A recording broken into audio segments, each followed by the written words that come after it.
Actualmente el método más utilizado para la síntesis química de oligonucleótidos es el de las fosforamiditas en fase sólida. Las fosforamiditas son nucleósidos modificados, como podemos ver acá. En esta imagen aquí les he colocado el esquema general. Y están modificados con grupos químicos de protección en los grupos reactivos de la molécula. Entonces, tienen, por ejemplo, el DMTR, que es un paradimetoxitritilo. La base nitrogenada que lo compone también está protegida por otro grupo y este grupo va a depender del tipo de la base nitrogenada que sea. También el grupo fosfato, ya no es fosfato sino que fosfito, y tiene un cianoetilo en un extremo y en otro extremo tiene una diisopropilamina. ¿Cuál es el objetivo, verdad, de proteger las moléculas en estos grupos reactivos? Pues es evitar que las reacciones no deseadas se den durante la síntesis de los oligonucleótidos. Y algo importante es que estos grupos protectores son fácilmente removibles de manera selectiva. Entonces, se pueden eliminar en el momento que necesitemos, en el momento necesario, y eso nos va a permitir pues que la reacción sea específica. Aquí les muestro la estructura del paradimetoxitritilo. Acá pues se muestra la estructura general, ¿verdad? Que digamos que de una fosforamidita. El grupo fosfato ya no es fosfato, como les decía, sino que es fosfito. Y en un oxígeno va a tener unido el grupo R, que el grupo R en este caso sería pues el nucleósido. En el otro oxígeno va a tener el 2-cianoetilo y en lugar del otro oxígeno pues tiene una diisopropilamina en ese extremo. Acá a la derecha les he colocado pues cómo es que se miran las bases desprotegidas, así normalmente como las conocemos, citosina, adenina, guanina, por ejemplo. Y cómo es que se protegen desde su grupo. Se les coloca otro compuesto en su grupo amino, en el grupo amino, y eso le genera pues esa protección para que no reaccione en los momentos que no se desea. Y acá les he tratado con esta figura les trato de explicar que el grupo, el extremo 3' del nucleósido de la cadena que queremos sintetizar se va a unir covalentemente a un soporte sólido de poro de vidrio controlado y pues se va a sintetizar entonces, como está unido desde su extremo 3', los oligonucleótidos se van a comenzar a sintetizar desde el extremo 3' al 5'. ¿Cómo se desarrolla este método? Primero tenemos un nucleósido que está protegido en el hidroxilo en 5' por el DMT, que es el dimetoxitritilo. Ya una vez protegido, pues ese nucleósido se une a un soporte de sílice y esta es una unión covalente, ¿verdad? Al soporte de sílice. Entonces, luego le podemos agregar un ácido suave. ¿Para qué? Para eliminar este grupo protector de DMT. Ya una vez eliminado, nos queda el 5' otra vez reactivo, ¿verdad? El hidroxilo en 5' reactivo. Luego le podemos agregar el siguiente nucleótido. Cuando se agrega el monómero de la fosforamidita a este nucleósido que está unido al soporte sólido, el único nucleófilo de la mezcla de reacción va a ser este azúcar que está unido al soporte. Entonces, este nucleófilo, ¿qué es lo que hace? Este nucleófilo va a llegar y va a atacar al grupo, al fósforo de la fosforamidita, desplazando entonces la amina. La va a desplazar y se va a formar un fosfito. La amina es una base demasiado fuerte para que pueda salir sin ser protonada. Entonces, ¿qué vamos a utilizar? vamos a utilizar el tetrazol que está protonado. Este va a ser el ácido que se va a usar para esa protonación. Y es lo suficientemente fuerte para protonar el grupo saliente de la diisopropilamina, pero no tanto como para que se desprenda el DMT, ¿verdad? Que ese no queremos que se vaya aún. Entonces, ¿qué vamos a hacer para oxidar este grupo fosfito que se formó? Se va a utilizar yodo. Entonces, para la oxidación y formar ay, disculpen que feo me quedó la I. Para la oxidación y formar un triester fosfato se va a utilizar yodo. Entonces, ya ustedes pueden ver que se formó el dinucleótido. Luego vienen otros pasos, que es la eliminación de los grupos protectores de las bases, que son estos. Se elimina este grupo protector, este otro grupo protector de la base. Cada base tiene un grupo protector. Luego se elimina el cianoetilo, que es este. Y bueno, luego viene la separación de la cadena de soporte, pero eso una vez se hayan repetido los pasos del 2 al 4 hasta añadir más nucleósidos. Entonces, cuando se vayan añadiendo todos los nucleótidos, se va a formar esta cadena, ¿verdad?, de oligonucleótidos. Estos pasos se van a repetir hasta que nosotros lleguemos a la cantidad de nucleótidos que queremos, ¿verdad?, que formen esa cadena. Y ya una vez tengamos la secuencia que queremos, pues ya podemos hacer esa separación de la cadena del soporte de sílice que estábamos utilizando, ¿verdad?, de acá. Y acá en esta imagen pues les muestro el sintetizador automático de oligonucleótidos.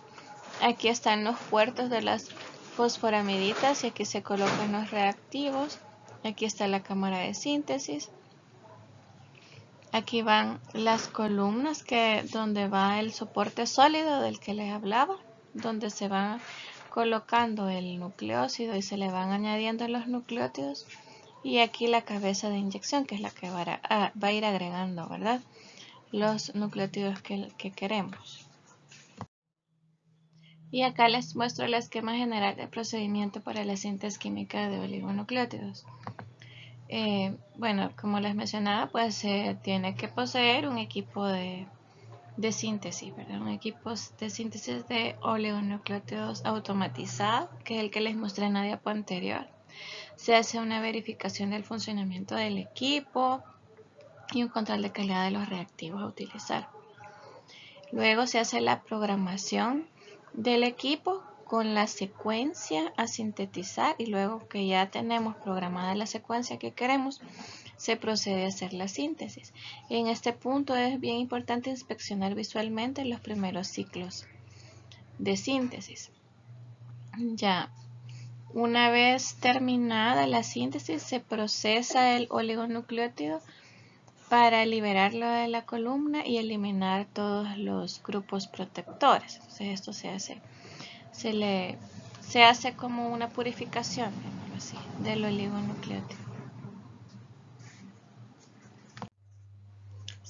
Acá donde dice monitoreo de eficiencia de síntesis, entonces se verifica la calidad de la síntesis, analizando los resultados, y se verifican también los productos sintetizados en geles de poliacrilamida. Y luego pues el oligonucleótido se va a cuantificar por espectrofotometría UV y se va a generar un reporte de síntesis. Y ya el oligonucleótido ya purificado, sintetizado, se va a resguardar, ¿verdad?, en estos crioviales a menos 20 grados y se debe etiquetar debidamente, ¿verdad?, para su uso. La amplificación de secuencias génicas se puede realizar por medio de la reacción en cadena de polimerasa, o por sus siglas en inglés, PCR. Aquí se le coloca PCR. El acrónimo viene de Polymerase Chain Reaction, es PCR en inglés. Entonces este método de laboratorio sirve para hacer muchas copias de un trozo determinado de ADN a partir de una muestra que tiene cantidades bien pequeñitas o diminutas de este ADN. Se amplifica este trozo de ADN para que se pueda detectar e identificar. Acá yo les he colocado unos links para que puedan accesar. Son animaciones. La primera es una animación sobre el PCR y la segunda es un laboratorio virtual de la PCR para que se pueda comprender mejor. Este ADN que se va a amplificar, pues se realiza esa amplificación mediante una serie de pasos que se los voy a explicar a continuación. Entonces veamos. Para realizar una PCR necesitamos ciertos componentes. ¿Cuál va a ser el primero? Pues necesitamos primordialmente pues la muestra de ADN que va a contener el segmento que nosotros queremos amplificar. Por ejemplo, esta que estoy señalando acá es las hebras de DNA madre, ¿verdad? Que nosotros queremos amplificar. Les voy a poner un ejemplo que conozco y he manejado, que es sobre amplificación de ADN de bacterias patógenas aisladas a partir de alimentos. Por ejemplo, tenemos una muestra de lácteo y queremos averiguar si tiene o no salmonela. Salmonella especie en general, o sea, una especie en general, solo el género salmonella.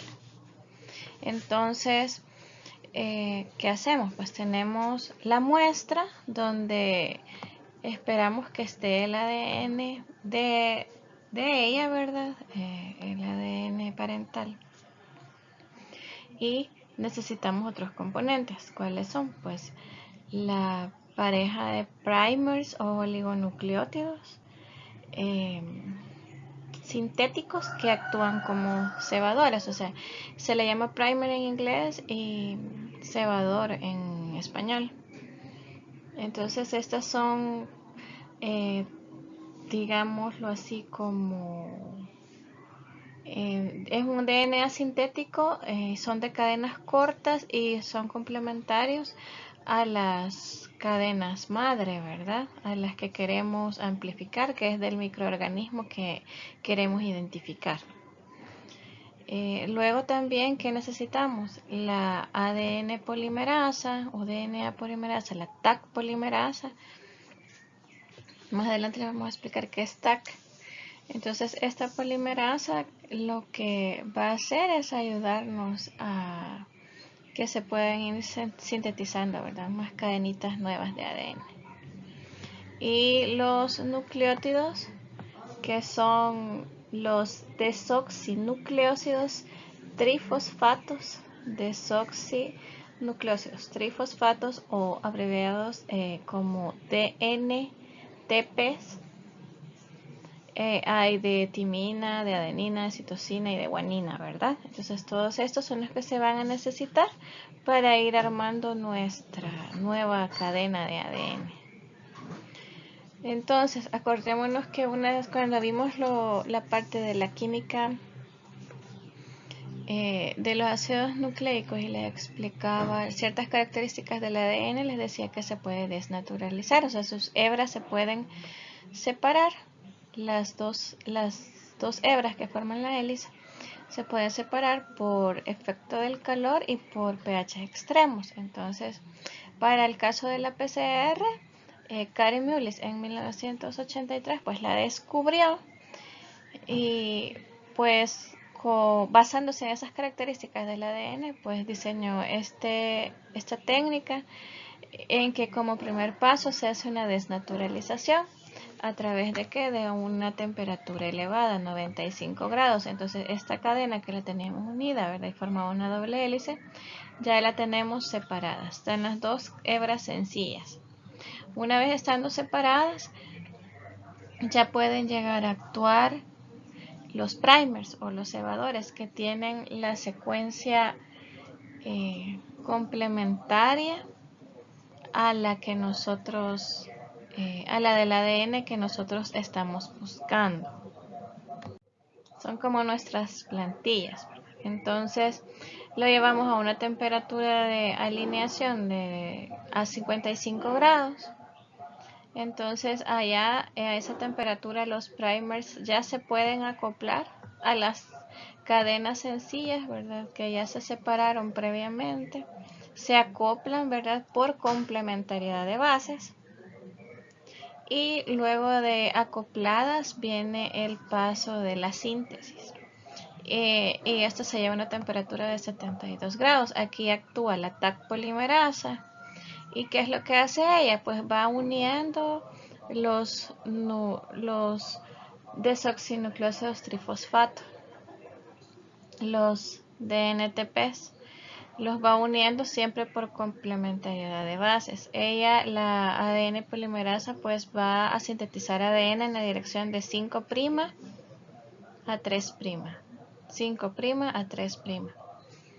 Entonces yo lo veo como que la polimerasa va poniendo ladrillitos. Yo le llamo como que va con, así me lo imagino, como que va construyendo un murito. Y los DNTP son los ladrillitos y ella va colocándolos. Ahí va por complementariedad, ¿verdad? De las bases que tenga la hebra que se está complementando para sintetizar una hebra nueva. Es importante mencionarles que las ADN polimerasas no sintetizan ADN de la nada, ¿verdad? Así por así, de nuevo, sino que ellas van agregando nucleótidos a cadenas preexistentes, ¿verdad? Entonces, a estas cadenas que ya existen son a las que ellas van agregando esos nucleótidos. Se preparan dos oligonucleótidos sintéticos que son los que les denominamos cebadores o primers, recordemos eso, que son complementarios a las secuencias de las hebras opuestas del ADN que andamos buscando, que le llamamos ADN objeto o ADN diana, en posiciones que definen los extremos del segmento amplificar. ¿Qué otra cosa? Bueno, los oligonucleótidos sirven como primers o cebadores de replicación que pueden extenderse mediante esta ADN polimerasa, que es la que vemos acá, la TAC polimerasa. Ella va agregando ladrillitos de nucleótidos trifosfato. Entonces acá hasta formar las nuevas hebras. Entonces digamos que ese es el primer ciclo de amplificación. Hay 2 hebras. Al siguiente ciclo, porque estos ciclos se repiten, puede repetirse hasta 40 veces. Y cada vez que se repite, pues se va duplicando esa cantidad. Se va duplicando esa nueva cantidad de hebras. Entonces por eso se dice que tienen como crecimiento exponencial. Y pues eso es lo que se pretende, ¿verdad? Con la PCR, poder amplificar esa cantidad de ADN pequeñita que está en la muestra, duplicarla para poder hacer una cantidad mayor que pueda ser detectable. Entonces acá les he colocado las 3 fases, digamos, de esta reacción y un videito, ¿verdad? Donde se puede ejemplificar mejor este proceso. Primero se da una desnaturalización que va a consistir en separar la doble cadena de ADN y la va a convertir en 2 cadenas sencillas. Esto se da a una temperatura de 95 grados. Luego viene una hibridación o apareamiento o annealing en inglés. Entonces acá los cebadores o primers se unen a la cadena sencilla de ADN en lugares específicos por complementariedad de bases. Y entonces para ello se necesita que se llegue a una temperatura de 55 a 65 grados.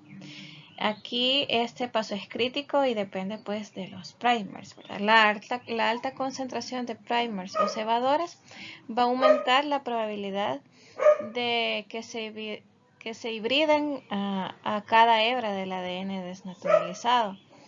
Antes de que las 2 hebras de ADN puedan hibridarse nuevamente entre sí, ¿verdad? Entonces, este proceso se tiene que dar rápido y como la temperatura permite que las hebras se vuelvan a renaturalizar, ¿verdad? Pero no queremos eso, sino que queremos que los primers, que son complementarios a estas cadenas, lleguen y se unan a esas hebras separadas.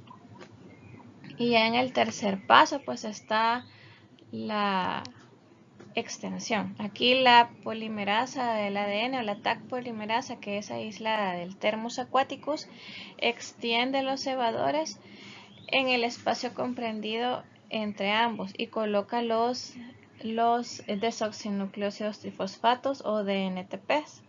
Entonces así va sintetizando la secuencia complementaria de las cadenas de ADN que se habían separado. Y esto se efectúa a una temperatura de 72 grados de 2 a 3 minutos. El segmento cebado se le llama. Luego este es replicado selectivamente por la ADN polimerasa utilizando el conjunto de dinucleótidos, ¿verdad? Entonces el ciclo de calentamiento, enfriamiento y replicación se va repitiendo de 25 a 30 veces. Hay ciclos de hasta 40 veces. Entonces durante unas pocas horas se va a tener una gran cantidad de copias de ADN del microorganismo o de la muestra de ADN de alguna persona que estemos analizando. Y esto permite pues optimizar los tiempos. Durante pocas horas, como les decía, podemos amplificar un segmento de ADN. Y cada ciclo, como les mencionaba en la diapo anterior, pues aumenta la cantidad del segmento de ADN por un factor de 2, por lo que la concentración del ADN va a crecer exponencialmente. Entonces, después de 20 ciclos, por ejemplo, el segmento de ADN se ha amplificado más de 1.000.000 de veces. Y después de 30 ciclos, este segmento de ADN se ha amplificado más de 1.000 millones de veces. El resto de ADN de la muestra va a permanecer sin amplificar. Esta técnica se usa en arqueología, en paleontología, se usa en epidemiología para saber si es la misma cepa que anda circulando, ¿verdad?, en diferentes países, en la inocuidad alimentaria también, para poder identificar a la brevedad posible, ¿verdad? Eso ya se denominan como métodos rápidos en lo que es la microbiología de alimentos, porque nos permite acortar tiempos y poder dar un resultado positivo presuntivo más rápido que haciéndolo con un método convencional. No tenemos que esperar más días para poder esperar a que la bacteria crezca y luego identificarla. Bueno, les traigo este video que estaba hace unos años en la página de la Universidad de Utah, pero ya no está disponible. Ha cambiado, es uno de los links que les coloqué en una de las diapos donde les empecé a hablar de la PCR, pero alguien grabó en YouTube pues la simulación completa que se podía hacer en ese momento y pues a mí me pareció muy bonita para traérselas para que se les hiciera más fácil comprender el funcionamiento de la PCR. Entonces aquí podemos ver una célula. Sabemos que en la célula se contiene el material genético, en el núcleo se encuentra el ADN y pues este ADN se puede amplificar por medio de la técnica de PCR que puede generar hasta 100 billones idénticas de copias de una secuencia específica de ADN en el transcurso de unas horas. Y todo pues se realiza en un tubo de prueba, ¿verdad?, con unos cuantos reactivos y una fuente de calor que es el termociclador. Ahí se ve un ejemplo y van a analizar un folículo piloso. Y para desarrollar la PCR, la reacción, lo que necesitamos pues es el ADN que se va a extraer. Puede ser de la célula bacteriana, puede ser de células humanas, aisladas, ¿verdad?, tomadas a partir de muestras de cabello, de sangre, de piel, de saliva. Y pues para comenzar la PCR necesitamos pues el ADN que ya se haya extraído. Para eso hay otra técnica para extraer el ADN. Y una vez ya extraído y purificado lo colocamos en unos tubos de reacción. Son esos tubitos y ahí pueden ver que tenemos, estos son como baldecitos con hielo. porque estas reacciones se tienen que realizar a baja temperatura. Ahí ven que ellos ya pasaron el ADN que tenían extraído a otro tubo de reacción. Ya una vez se haya realizado ese paso, se puede agregar el primer 1, que se va a unir al sitio del DNA de la cadena que se quiere amplificar. Entonces ahí ven que están tomando con una micropipeta el primer 1, lo colocaron al tubo de amplificación, el tubo de PCR, luego van por el primer 2, recuerden que son 2 primers o cebadores, uno que va a ir al final de la cadena que se desea amplificar y uno que va a ir al inicio, uno al inicio y uno al final. Entonces luego se agregan los nucleótidos que pueden ser a las dinucleótidos trifosfato de adenina, guanina, citosina, que son los que se va a utilizar la enzima Taq polimerasa para poder ir haciendo la extensión de las cadenas nuevas. Entonces, ahí está explicando, ¿verdad?, que lo último que se va a agregar es la DNA polimerasa, que va a ir agregando los nucleótidos para crear las copias de ADN.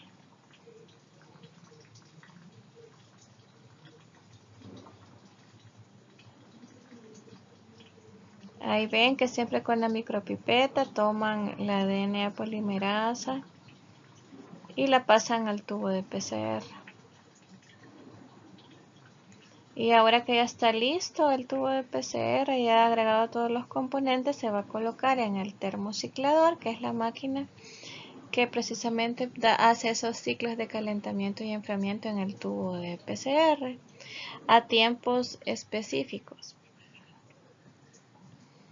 ¿Para qué? Para poder ir amplificando ese ADN target, el ADN objeto, el ADN que nosotros queremos amplificar.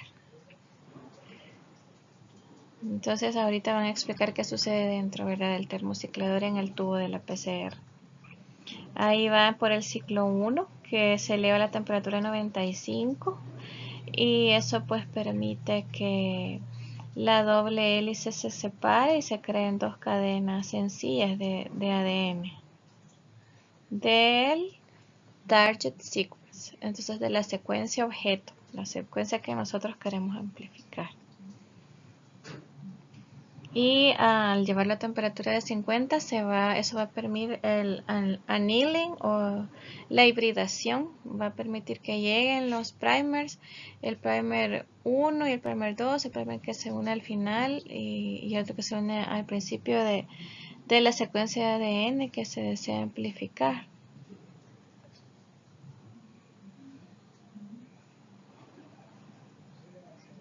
Luego a 72 grados, ¿qué va a suceder? Pues se va a activar la DNA polimerasa que ya estaba en ese tubo de reacción. Entonces la DNA polimerasa se localiza, se coloca en el primer que está unido a la cadena sencilla de ADN y empieza a añadir los nucleótidos que son complementarios a las cadenas, ¿verdad?, sencillas del ADN. Entonces ahí se completa un ciclo y ya ven que se formaron dos, ¿verdad? Dos nuevas secuencias de ADN, el ADN objeto. Entonces ven el ciclo 2, ese ciclo de calentamiento y enfriamiento se repite. Primero va la desnaturalización, después la hibridación y después la extensión por la Taq polimerasa. Y entonces así se repiten los ciclos. Ahí, como les decía, se van amplificando en factor de 2, a manera que cada ciclo pues se va duplicando la cantidad obtenida de DNA target, del DNA que andamos buscando, que se aumente esa cantidad. ¿Para qué? Para poderlo detectar e identificar. Y ahí pueden ver que ya por el ciclo 4, ahí va por el ciclo 5, al final del ciclo 5 tenemos 22 fragmentos que contienen solo el ADN objeto y así se va amplificando. Ya ven que se llenó todo eso de fragmentos de ADN amplificados. Entonces, ese es el ciclo 30 y pues ya eso nos permite que tengamos la secuencia que deseamos identificar en la cantidad necesaria para ello, ¿verdad?